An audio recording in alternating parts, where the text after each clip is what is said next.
Hello everyone, this is section 15.7, volume in spherical and cylindrical coordinates. It also contains a review of both spherical and cylindrical coordinates. So that's where we're going to start. Consider a point in the three-dimensional system. Got a summary of the formulas here for you, but we want to develop them again. I think we did this back when we did section 12.8, but that was a long time ago. So we want to be able to take a point, let's say that's in the first octant, so positive x, positive y, and positive z, and we want to be able to transform that point from an x, y, z value, and we want to go in both directions as well, but to be able to describe that point in terms of a distance rho. Okay, so that's a Greek letter rho, a distance from the origin. So that's going to be a rho. So again here, RHO is rho. An angle, theta, that's from the positive x-axis.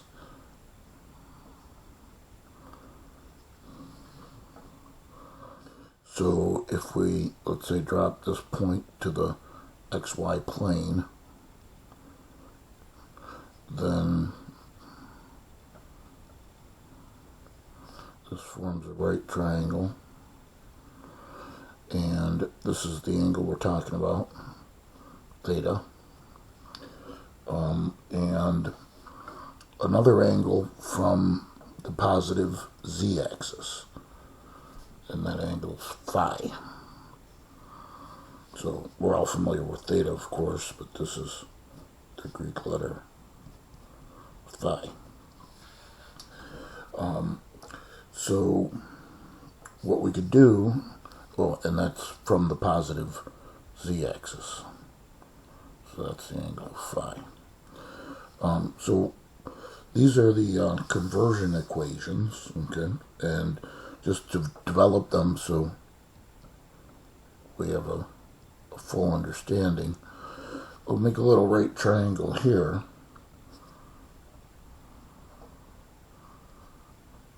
Okay, and let's first consider in the xy plane that triangle that we just made. Oh, and this distance here is we're going to call r.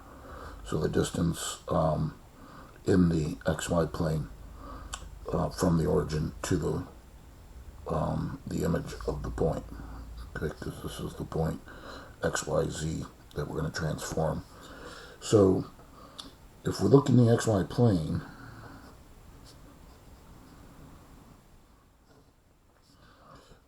we have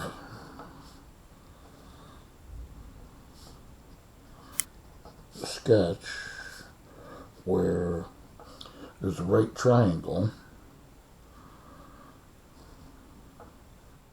and here's our right angle here. Okay, so this distance, notice that theta is the angle that would be right here. This would be the x direction. Okay, so there's your x, there's your theta, and this value here this is the value of y, so that's going to be opposite of theta. Then x is the distance adjacent to theta. So there's our triangle, and we're calling this hypotenuse r. So therefore we could say that r squared is x squared plus y squared, and we could say the tangent of theta is y over x. If we go further to involve x with theta, we could state that the cosine of theta is x over r, adjacent over hypotenuse, which leads us to x equaling, which leads us to x equaling our cosine theta. In a similar way, we could say that the sine of theta is y over r, that's just opposite over hypotenuse, and then that leads us to y equaling our sine of theta. And to involve the parameter rho and phi, what we could then do is look at the right triangle with phi as the hypotenuse.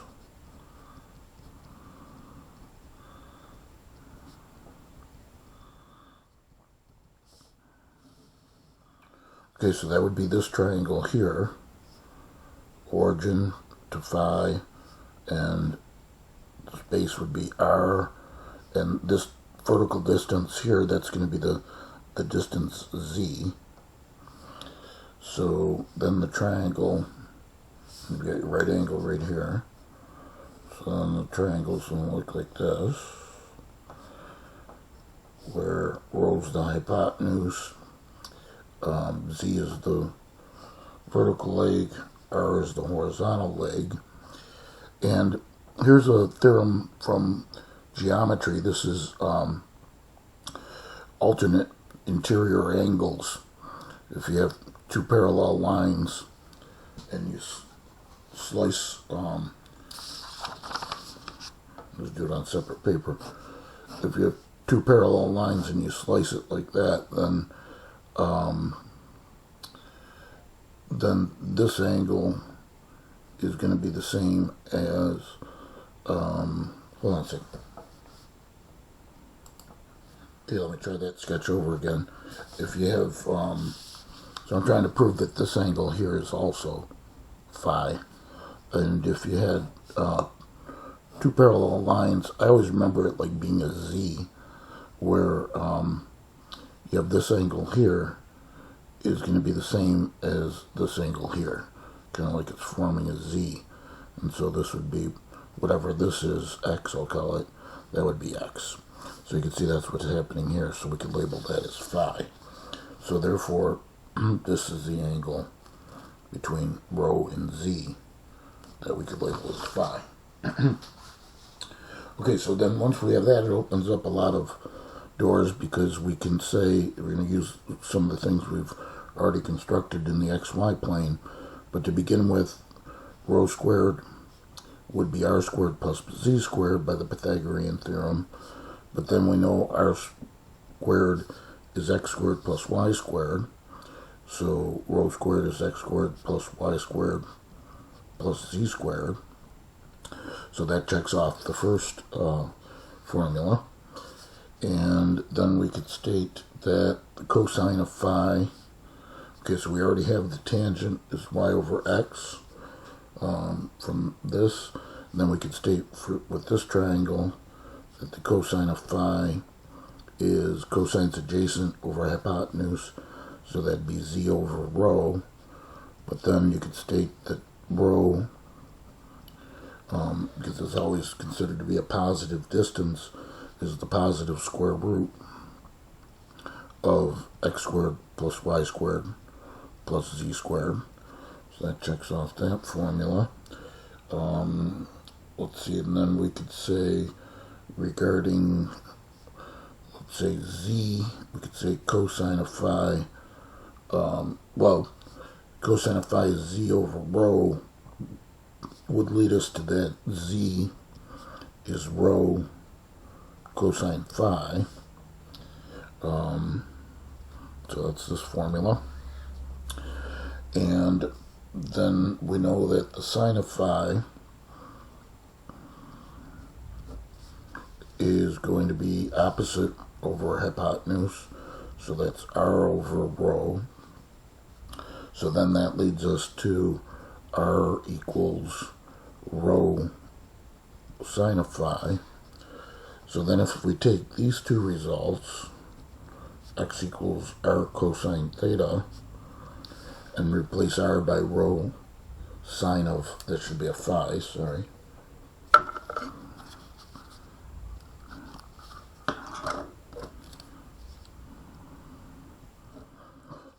Then we have that x is r sine of phi times cosine of theta, and that's this formula. And then we take our y equaling r sine of theta, and we replace r by rho sine phi. I wrote this, I don't know if I misspoke, if I said r, but that should have been a rho, sorry.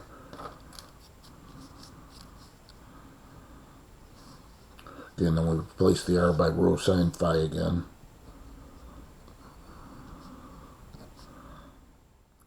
So now we have rho sine phi sine theta for y. That's that formula. And then there's this special formula for x squared plus y squared, which is kind of a useful formula, as we'll see. If you consider x squared plus y squared, it's equal to, okay, let's take these new versions we just established, rho sine phi cosine theta quantity squared plus rho sine phi sine of theta quantity squared.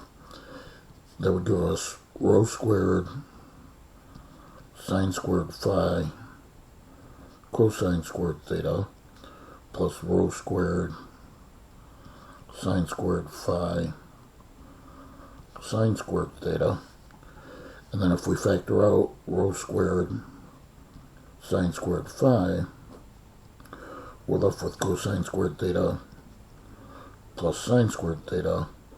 And we know, of course, that's equal to 1.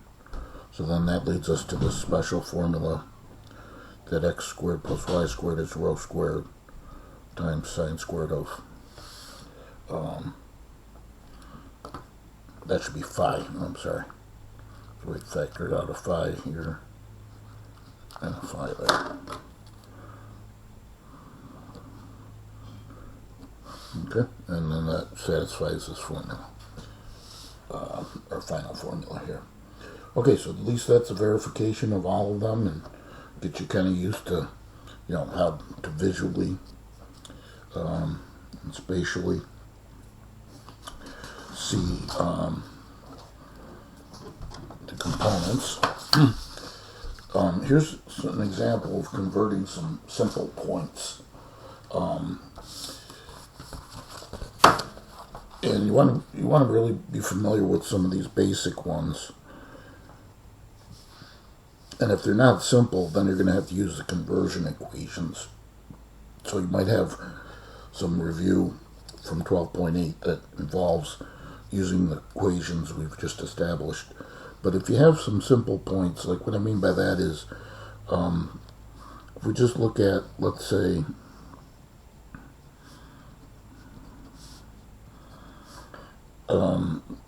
a point 1 unit in the in the x direction,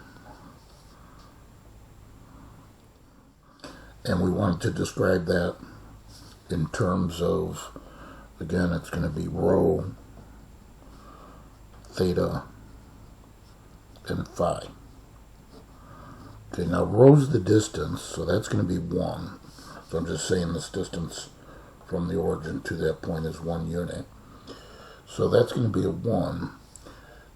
Theta is the angle off the x-axis. Well, we're not moving off the x-axis, so that's 0 degrees. But then phi is the angle from the positive z-axis. So to get to the xy plane, you'd have to move an angle of 90 degrees, or pi over 2. Okay, so then let's do the same thing with the point 1 unit away on the y-axis. Okay, again, rho is going to be 1. Now the x angle off of the x-axis to get to the y-axis we'd have to move along this 90 degrees. So therefore, theta is going to be pi over 2. And similarly, z, just like before, to get to the xy plane, you have to move an angle here off of z 90 degrees, or pi over 2. Okay, and then let's finally do a point 1 unit away on the z-axis. So then rho again is 1. We're not moving off of the x-axis. It's right above the x-axis, so that's 0 degrees.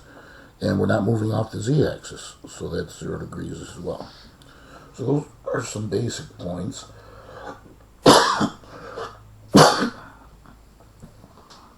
Let's see a couple others.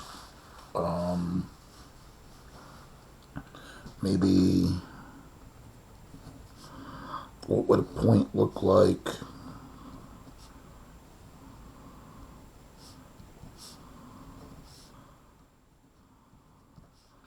Let's say it was negative 1 unit in the x direction.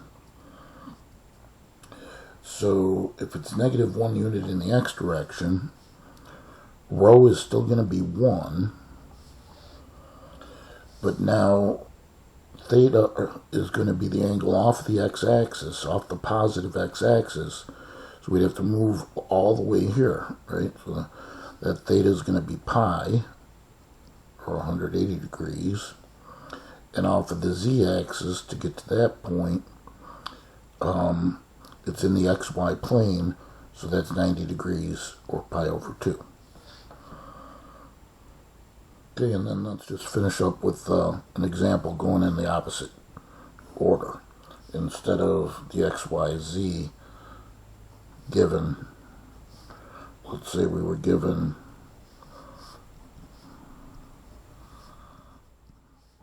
that we had, okay, we'll do something simple in the xy plane.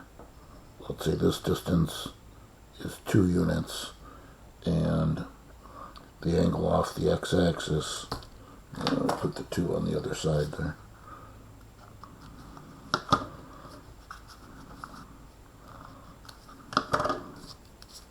So let's say that's 2 units, and the angle off the x-axis is 45 degrees. And the angle off the z would be 90 to get to the xy plane. And so if that's the case and we want to determine x, y, and z, you can make a triangle out of this. Here's a right angle here. It's a 45, 45, 90. So if that hypotenuse is 2, then the 2 legs would both have to be the square root of 2. So then in terms of x, y, and z, we'd have square root of 2, square root of 2, and 0 in the z. So that's x, y, and z. Okay, so just being familiar with some of the basic concepts is important. And as I said, if they're not simple, you have to go to the literal conversion equations. And then here's some basic graphs. So rho being less than or equal to 3. So that's just when the radius of the distance is always going to be less than or equal to 3. So it's kind of like a circle, but in 3 dimensions. So this is really being less than or equal to, the graph of this gives us a solid sphere. Okay, so here, let me draw the sphere. I'm going to draw it like this. I'm going to do it first. I learned over the years that it's best to graph a sphere and then put the axes in. So there's the z.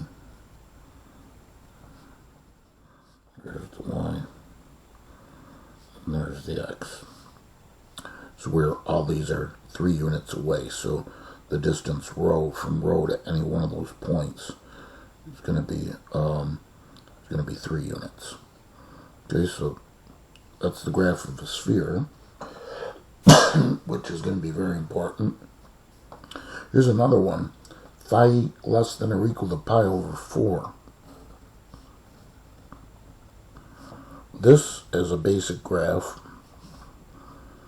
is where the angle phi is off the z-axis, remember? And so it's pi over 4. And you can go on, I mean, you could say rho is whatever you want it to be. Let's say it just stops at some point, those are some finite value of rho. And theta can actually be anything it wants to be. We didn't state anything about theta.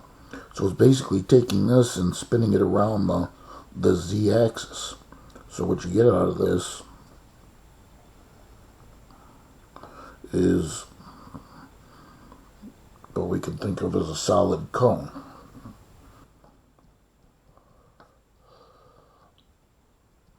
Okay, so that's another important. Some other basic graphs here. Phi equaling 0. If phi is 0, that means that you're on the positive z-axis. You didn't move anywhere. If phi is pi over 2, that's going to be, as we talked about, just think about moving phi by 90 degrees here. That puts us in the xy plane. And if phi is pi, then it's basically going 180 degrees. So instead of the positive z-axis, that gives us the negative z-axis. Okay.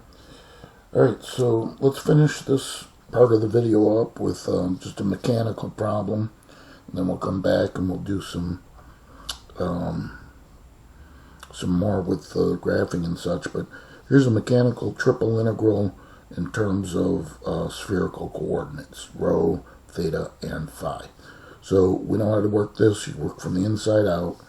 So this becomes the integral from 0 to, let's see if I can focus that a little better. Okay, the integral from 0 to pi, and then the integral from 0 to 2 pi.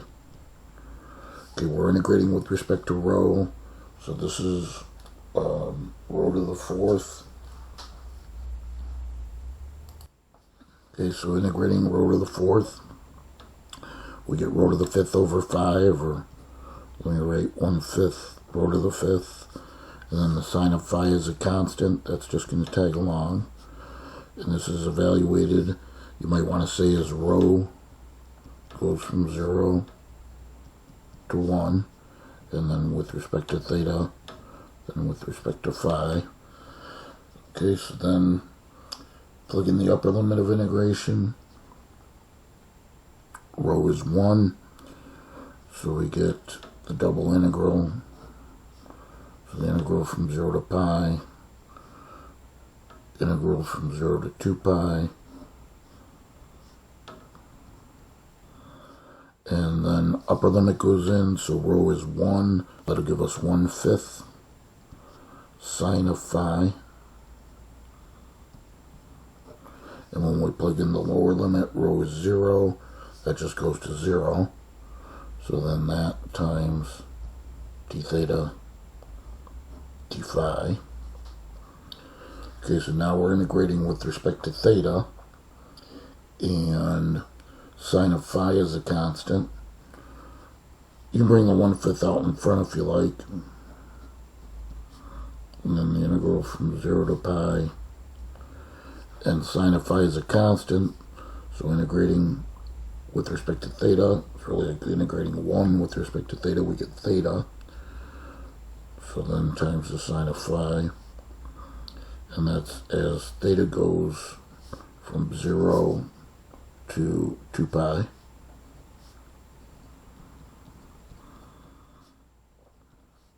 Okay, so now the 1/5 integral 0 to pi. Upper limit goes in, so 2 pi goes in for theta. So 2 pi sine of phi. And then lower limit goes in, so a 0 is going in for theta. So that gives us a 0. And then this is just, oops, I forgot my d phi here, so let me squeeze that in. Okay, and then that's then just times d phi. So that's, well, let me do this, 2 pi over 5, integral from 0 to pi of sine of phi with respect to phi. And then we can integrate that. 2 pi over 5. Sine integrates to be negative cosine. So negative cosine phi evaluated from 0 to pi. And then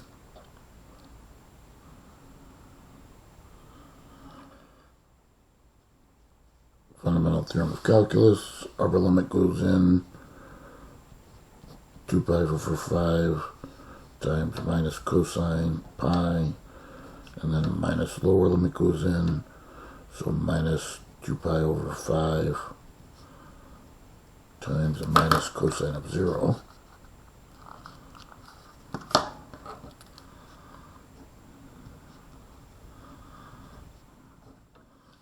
But cosine of pi is cosine of 180. That's negative 1 times this negative, be positive 1, so 2 pi over 5. And then this double negative, let's say, makes it well, think of it any way you like. Let me think of it this way. Cosine of 0 is 1, so that's negative 1 times negative 2 pi over 5, so positive 2 pi over 5. And then we can add them together, and we get 4 pi over 5. Okay, so that's just the first part to this lesson, and we'll come back and do a little bit more.